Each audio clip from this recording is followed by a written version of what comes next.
What's up, everyone? Back for another episode of Locked On Bucks. We've got a couple of special guests with us today. Ben Brast from the Bucks Radio Network is here for his first appearance on the pod, and also young Bruce, who is yawning right now, which is not a good sign for the start of this show. But hey, as we're recording this, the AllStar Reserves have just been announced. We're going to talk about Khris Middleton making it. We're also going to talk about Jrue Holiday not making the AllStar Reserves. So we're going to get into that and then look ahead to this West Coast road trip. So let's get into it.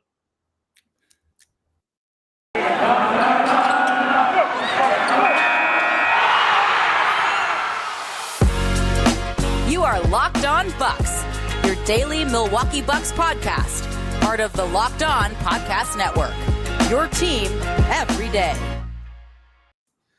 Welcome to Locked On Bucks. I'm your host, Kane Pittman. You can see and hear me on this show every weekday and also find my work over at ESPN. And as I said at the start in the intro, joined today by Ben Brast of the Bucks Radio Network.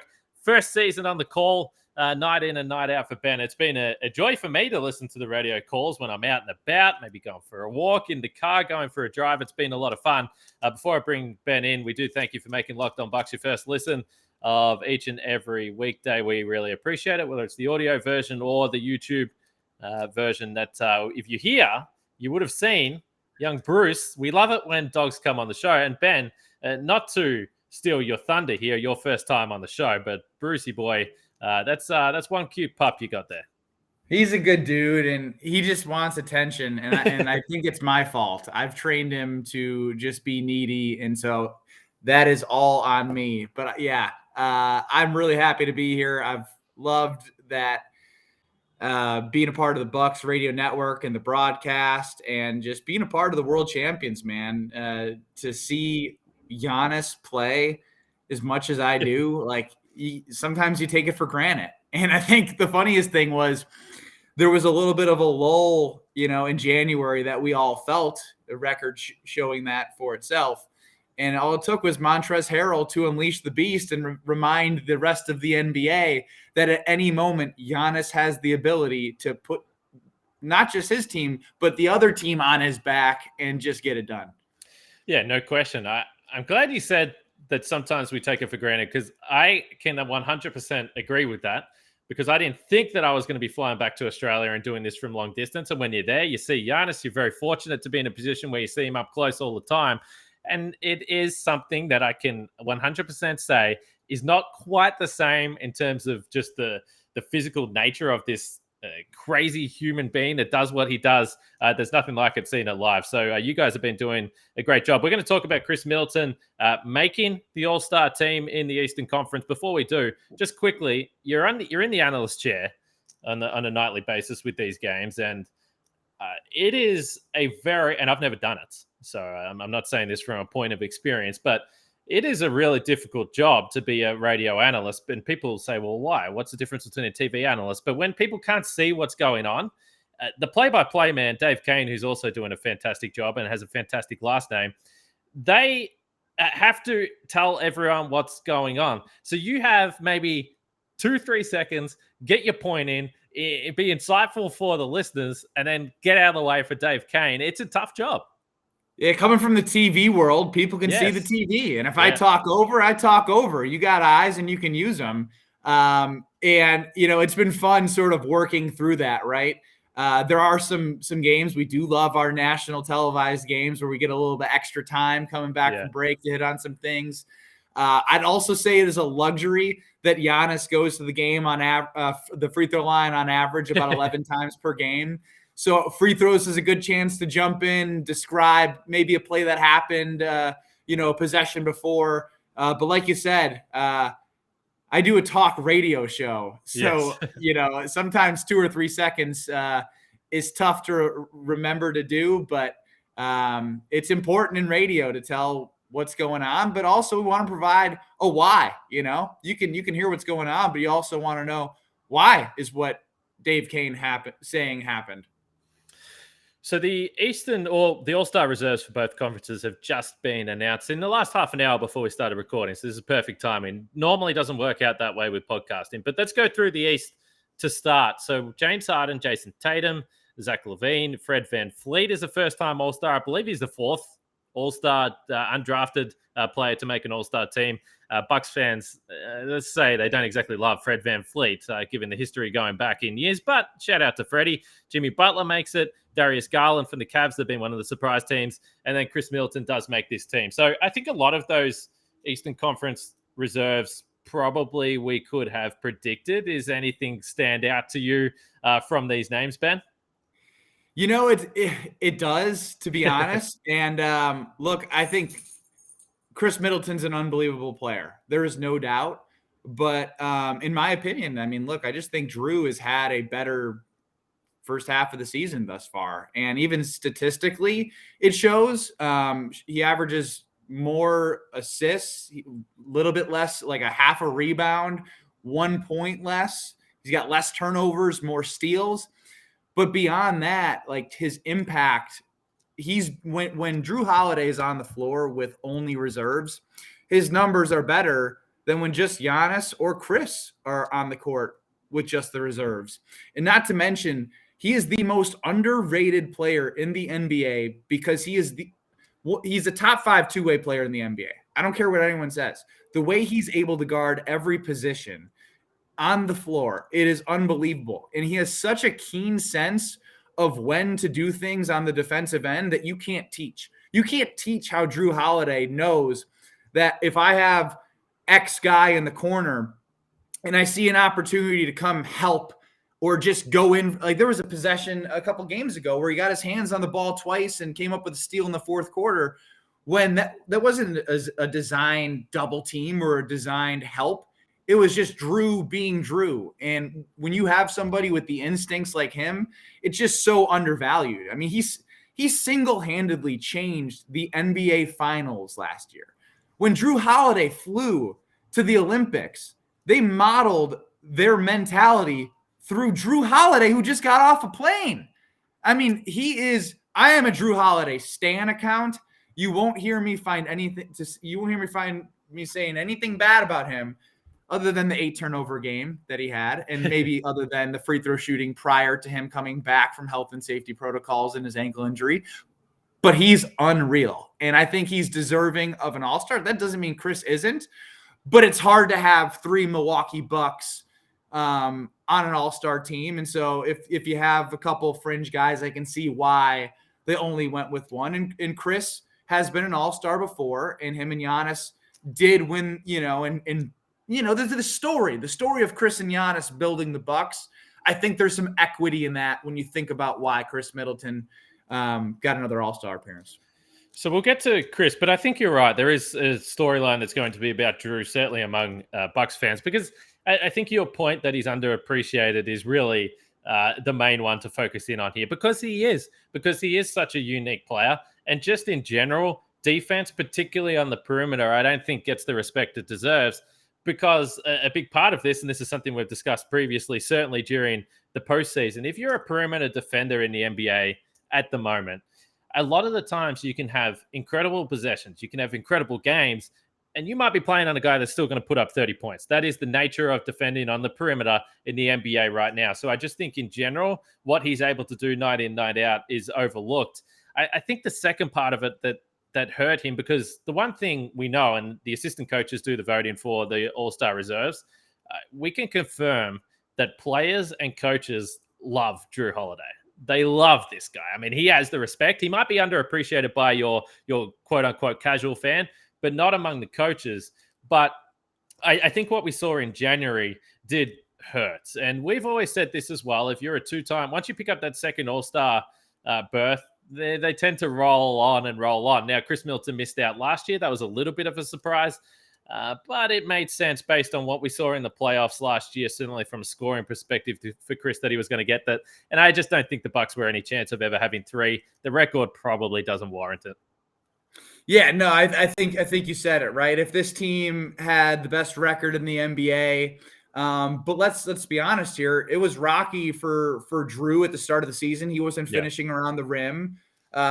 Khris Middleton hasn't had his best statistical season, but I will say I think Khris has been playing a little bit better. They weren't winning games, but you also got to remember it was just Giannis and Khris for a little bit.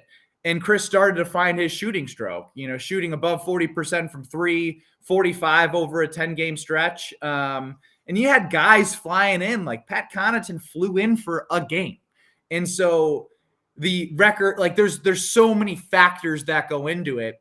And you mentioned some of those other names. I can see why Darius Garland is an all-star. Because when you think about the Bucks coming off the World Championship and what their record is, and for Cleveland to have a very similar record and to have nobody, in the all-star game represented, that would seem a little bit off. And Darius Garland is very deserving. Fred VanVleet, very similar numbers to Jrue Holiday in a stretch where I remember when we played Toronto, and it was no bueno. At the time, Jrue and Fred VanVleet had both been playing their best 10-game stretch, and their numbers were identical on offense and defense. But again, Fred VanVleet doing it as the primary guy for the Raptors. So there again, that just helps your chances a little bit more. As some of these guys are having their best seasons, there's the storyline element, whether it's in the NFL, right? It becomes a narrative. Like, what narrative is the best narrative? And people who vote are human beings. They read articles and they see the different guys that are making runs on their respective teams, and it goes into the thought process. So the positional stuff is also worth mentioning here. Arguably easier to get a spot as a forward in the Eastern Conference. You look at some of the guards that made James Harden. Now, I will listen to people that want to make a case that he shouldn't have been there. Certainly, if you watch Harden night to night, it hasn't been all that impressive. The eye test is not checking out with James Harden so far this year. The Nets are looking terrible without KD right now. Anyway, I'm not surprised that Harden made it, but some of the other guards, obviously Garland and VanVleet, as you mentioned, as a one all-star on those teams that, again, are around the mix in a bunched-up Eastern Conference. I can buy that. That makes sense. It's fine. I'm not someone that goes crazy about snubs and those types of things anyway. Correct. So I'm fine with it. I'm fine with it. All these guys are having great seasons. I want to get to Khris Middleton, though, after I talk about Bet Online, which has you covered this season with more props, odds, and lines than ever before, as football continues the march to the Super Bowl, which is coming up here in about a week and a half. But betonline.net remains the best spot for all your sports scores, podcasts, and news this season. And it's not just football. BetOnline has up-to-the-minute info on pro and college hoops, NHL, boxing, UFC, as well as real-time updates of the games that are currently on, so you can keep an eye with the NBA stuff there. But don't wait to take advantage of all the new amazing offers available for the 2022 season. That's BetOnline, where the game starts.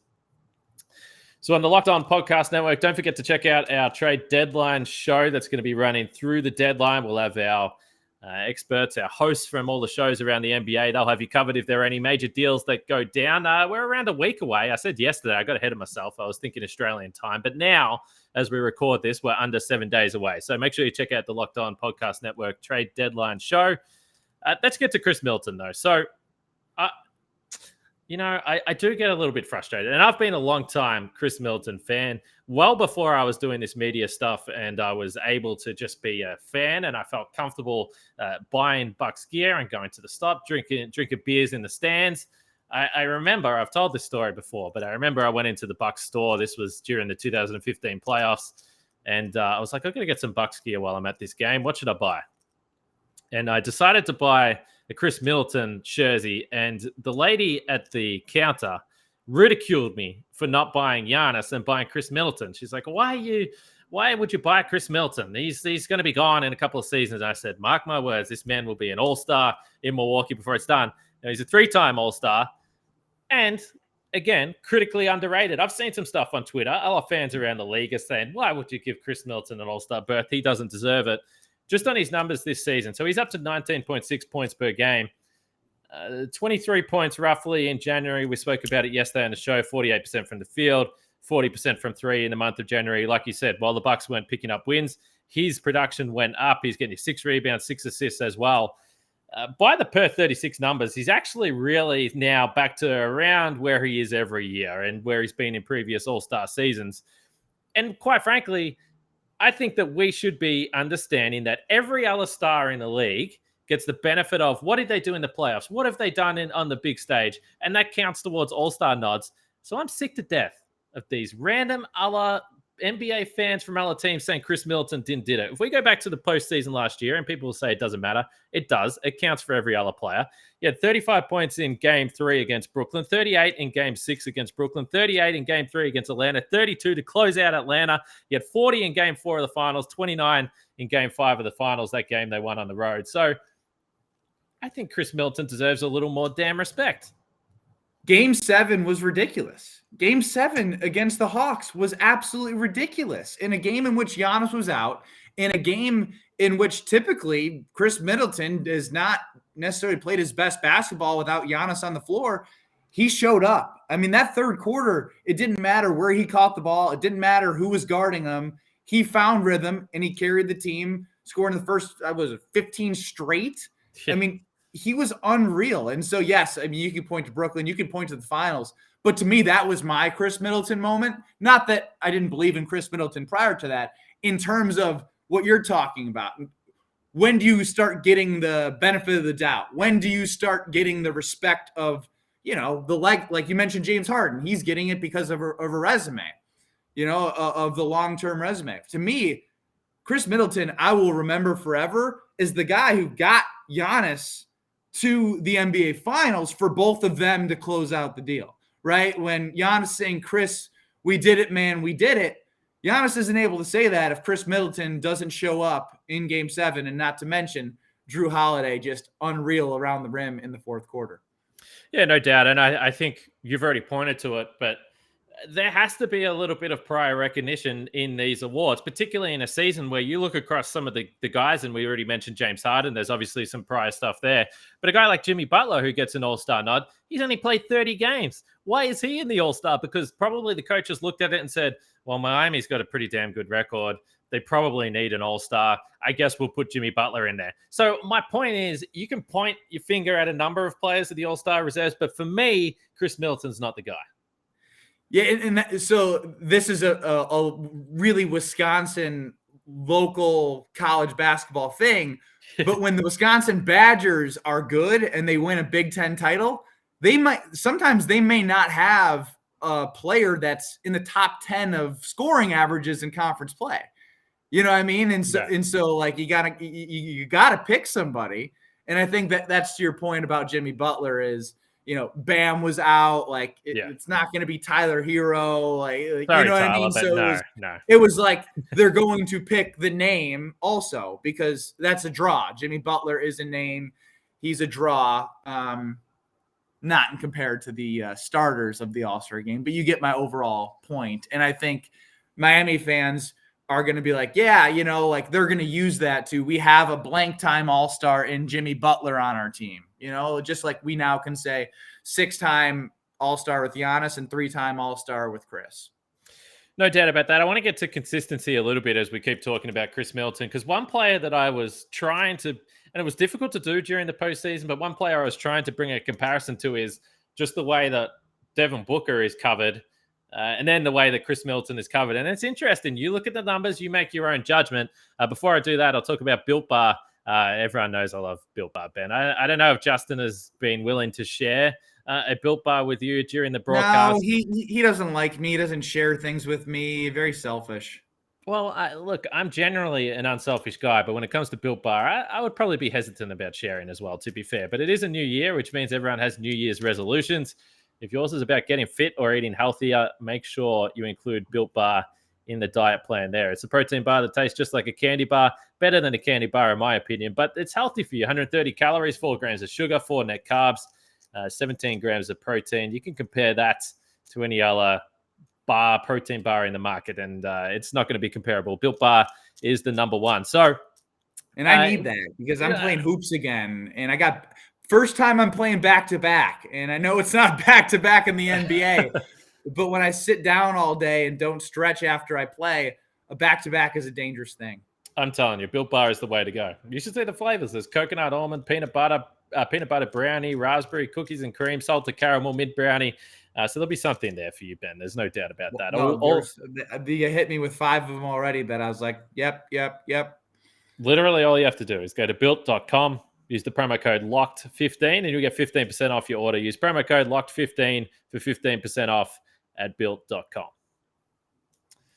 So when it comes to consistency, I mentioned Devin Booker, and I know there's going to be people out there rolling their eyes. They're saying, well, Devin Booker is a superstar.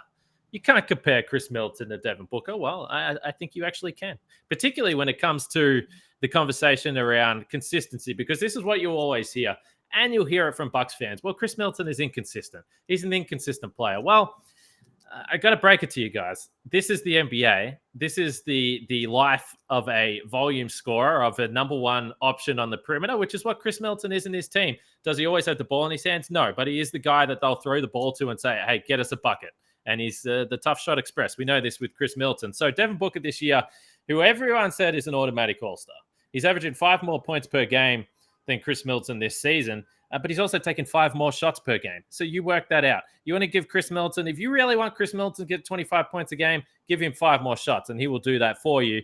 And when it comes to consistency, all the top guys are inconsistent, and they'll have their off nights. So I went back to the game log from last year's postseason where Devin Booker was having this breakout performance, superstar. Everyone loves Devin Booker. Some of the shooting performances he had across the playoffs: 6 for 19, 5 for 16, 5 for 21, 5 for 22, 8 for 21, 3 for 14, and 8 for 22. So yes, he had big games, but not shocking to anyone who watches the NBA. He also had some rough nights. This is the life of a scorer. So the consistency conversation with Khris Middleton has always been overblown for me. Over the course of the season, you know what you're going to get: 20 points, 6 rebounds, 6 assists. Yeah, he's going to have some off nights. That's what happens. You know, I think the Devin Booker thing as well is the way Devin has to score at his size. I mean, he's still a big shooting guard. He's still, a decently sized wing. But Khris has more length and height. So Devin has to be a volume scorer or just a scorer in general by creating a lot more space, right? His step backs and being more creative with his separation moves. Whereas Khris can thrive with somebody, if I had Bruce the dog on me, if somebody's right in Chris's grill, Khris will still rise and fire and knock down that shot. Now, it's 2 different styles of getting their points, but one is flashier than the other. I think Devin's is, but it doesn't make Chris's any less effective, to your point. And I think also what is undervalued in Khris is there are so many times that I've watched a Bucks game in the past, and now I've confirmed my theories as I watched the box score, and Khris is 2 of 9. And then he's got shooter's amnesia. He doesn't care about 2 of 9. It's the fourth quarter. You give it to him on the wing. You need your bucket getter to get a bucket. And he finds that silky smooth mid-range J, and he knocks it in. So I tend to think it's unfair to judge Khris Middleton on that consistency level, because even when he's inconsistent in terms of if he has that 5 for 21 game that Devin Booker had, I guarantee one of those 5 was a massive bucket in a critical moment for their team when they needed it most. Well, there's no doubt. And to be clear, I'm not saying that Khris Middleton is a better player than Devin Booker. I'm not saying he's even a similar player to Devin Booker. It's just making a comparison of a guy that is widely seen as a superstar caliber player in the NBA that also goes through it. It's difficult. And like you said, the best players in the league will catch fire when you need them most. Again, go back and watch last year's postseason, and it was in the third quarter. It was in the fourth quarter when he was having those 20-point outbursts. That's what stars do. He's probably never going to be viewed on that level, but I'll continue to push for it. That's the point I'm making here with Khris Middleton. And he's not as cool. You said that Devin Booker might look cooler. So this is the thing. Khris Middleton doesn't, and by the way, he doesn't care about this, but he's never going to be viewed as a quote-unquote cool NBA player because he just rocks up. He's quiet. He doesn't like doing the media. He doesn't wear crazy outfits or show up in sports cars like Devin Booker does. He doesn't do any of that, which does count to how you're viewed in the wider NBA landscape. I'm okay with that, though. You know what I mean? It keeps every Bucks fan should be. Yeah, it keeps him under the radar. And I will be glad if we continue to have people be shocked by Khris Middleton hitting a tough shot in a late game situation because he's been doing it. And so if you're shocked by it, you're just not paying attention anymore.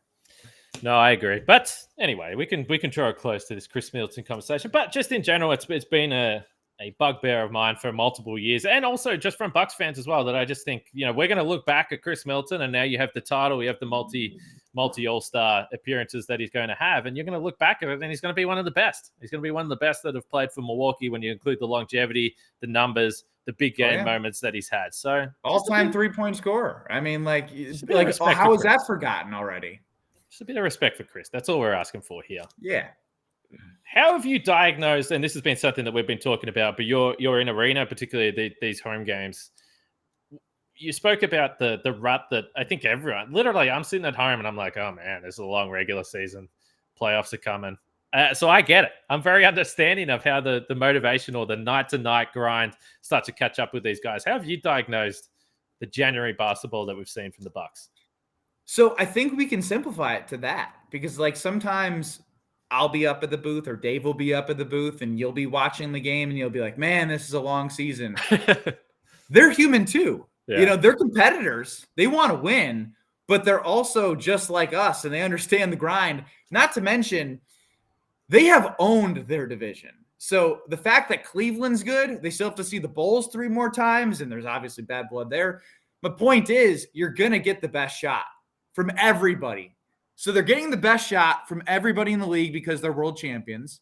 And then they're getting a double best shot because they're going to get the best shot in the conference or the division. And then they're going to get the best shot because some of these teams are sick of getting their brains beat in by the Bucks year in and year out, i.e. Cleveland and Chicago. So, I am curious how those Chicago games go ever since the Grayson Allen incident. I do air quotes because I don't want to get into that too much.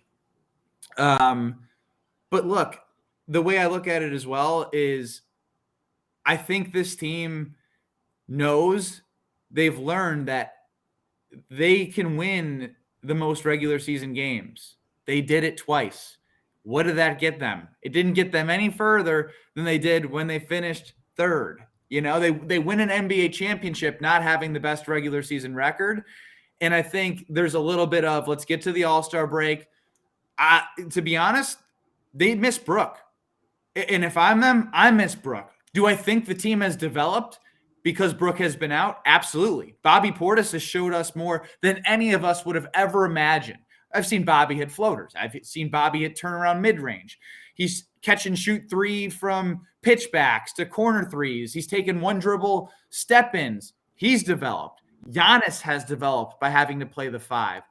Jrue Holiday, they've all had a gang rebound. There are so many things that they have developed from, but you get sick of doing. You don't want to do that for as long as they've been doing without Brook Lopez. So to me, it was positive to get an update from Coach Budenholzer about Brook Lopez. I think there's an all-star break element to this. They know they're getting close. But they're also in a weird spot because there's a bunch of clump teams in the Eastern Conference that are not that far apart from 1 to 5. And you don't want to be anywhere lower than that. You do want to, I think, live in the top 3 so you can have some home court advantage. So there's a lot of factors that play into it. And so I guess to summarize, they're the world champions, getting everyone's best shot, miss Brook Lopez, and they're human and just want to get to the All-Star break and move towards, the stretch run. I think the Central Division stuff is actually pretty noteworthy because if you look back to previous years, and these wins all add up, but even just the matchups against the Cavs and also the Bulls, you had 8 automatic wins for the last 3 seasons. It's not the case. Even if you split those games now and it's 4-4, then that's 4 wins off your total, and you go from 55 wins to 51, and then you add in a few other weird results like we've had this year. So that's a good point. Just on Brook Lopez quickly, so you mentioned an update. So he's going to travel with the team out west. A big part of that is he's just going to get an update from the surgeon from the back surgery. So we'll see. I'm not reading into that as it means that he's 2 weeks away or anything like that. I think there's still a fair journey ahead of Brook Lopez. Everything that we've heard and seen, he's not doing a lot right now, but let's hope he gets a good report back from the surgeon with how everything's looking. I think that would be, right? Yeah, it's a step. It's a step.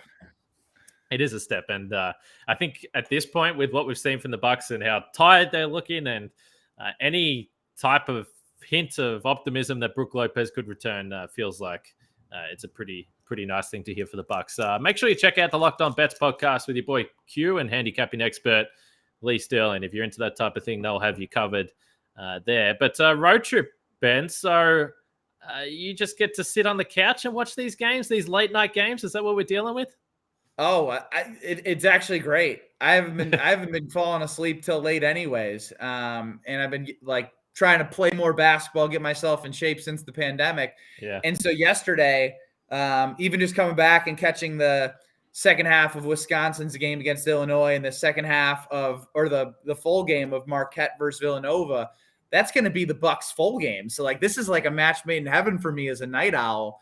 And it's great. Like I like to equate things to basketball because it's what I've done my whole life. I equate it to when I had to come off the bench, right? You get to watch the game a little bit. You get to diagnose what you're seeing, and then you get to go in and play. So for me, the road trip is, all right, what are you noticing? Then when I'm on the broadcast, when they're back at home, and there's going to be 3 straight right before the All-Star break, I can see if there's some trends that I saw that I picked up that I'm watching for, and those little things I can put into the pregame show. Say off the top with Dave, like of what we're looking for when Giannis goes to the free throw line. Unfortunately, his routine's not as long, but I think that's helped him on the very good stretch as he's just got less room for error, right? One dribble, boom. You're not thinking too much. You're not overthinking. The best 3 free throw shooters, statistically, it's been proven that you don't take a ton of time, right? They know what they're doing. They're confident. You get there, one dribble, boom. I've practiced a million times.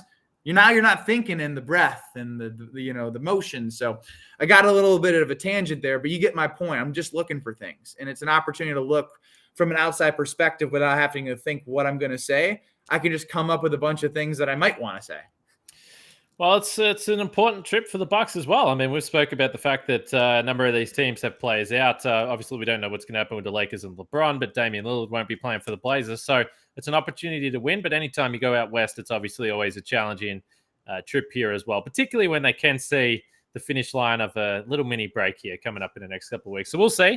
We'll be back on Monday with Locked On Bucks, though. We'll wrap up what we've seen on the weekend, particularly that game with the Blazers. It is a back-to-back. But we will wrap it all up on Monday. But for you, Ben, this was a pleasure, man. It's great to catch up finally. Dave Kane are going to get on here as well. But I just wanted you guys to get comfortable in the seats. Start to enjoy the job before I start hassling you. Well, I expect nothing less, and I want you to get after me a little bit. I know you go for those walks, and if you hear me say something stupid, you better tweet me. No. I just Justin for sure. If he says anything silly, he will be hearing from me pronto. That's just when he speaks. That's true. That's very true. Trust me. Yeah, we talk a lot on this show, and that's a fact. All right, that's been Brast, and Dog Bruce is walking around. It looks like he wants to go for a walk or something, but it's cold over there. Tough times to be a dog in Milwaukee. It sure is. He's mad at me right now. Like he's like, hey, you got home, you went outside. Just because your hands are cold and didn't want to throw the tennis ball is not my fault. But I tend to be a little bit of a baby. Poor Bruce. But it's another reason why you need to jump on the YouTube. So if you haven't watched us on YouTube yet, come say hello to Bruce. Hit subscribe. We would really appreciate that. But as I mentioned, we'll be back on Monday to wrap up the games over there. For now, for myself, for Ben, have a great weekend. We'll catch you next week.